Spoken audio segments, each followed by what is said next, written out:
What is the historical evolution of kinematic theory in robotics? Imagine a robot moving its arms smoothly and precisely, almost like a human. How did scientists and engineers figure out how to make that happen? The story begins with simple mechanical devices that tried to copy human arm movements. Early 20th century robotic arms used joints similar to shoulders, elbows, and wrists. These joints were controlled by cams and switches, which made the arms move in basic ways. In 1938, Willard V. Pollard patented a device called a position-controlling apparatus. It used electronic controllers and motors that could move in 6 different ways or degrees of freedom. This was a big step because it allowed robots to position their parts more accurately. But programming these early robots was tricky because the control systems were primitive and hard to manage. The real change came in the 1960s and 1970s when computers started to control robots.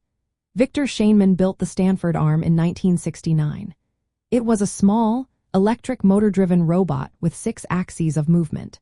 Unlike earlier models, it was controlled by software that could do calculations in real time. This meant the robot could move more precisely and adapt to different tasks quickly. At the same time, engineers developed a mathematical tool called homogeneous transformations. These helped model how each part of the robot moves in 3-dimensional space. They could representing rotations and translations, making it easier to understand how the robot's joints and links relate to each other. This mathematical approach became the foundation of modern kinematic theory. With these models, engineers created forward and inverse kinematics. Forward kinematics calculates where the robot's end effector will be based on joint angles. Inverse kinematics finds the joint angles needed to reach a specific point.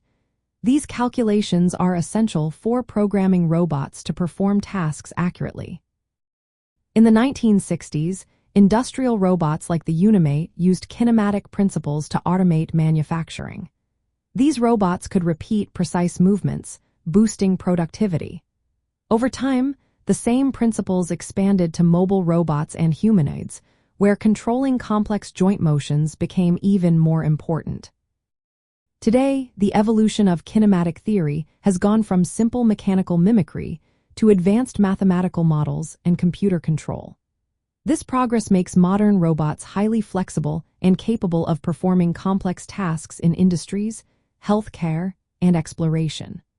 The story of kinematic theory is a story of constant improvement, making robots smarter and more adaptable every year.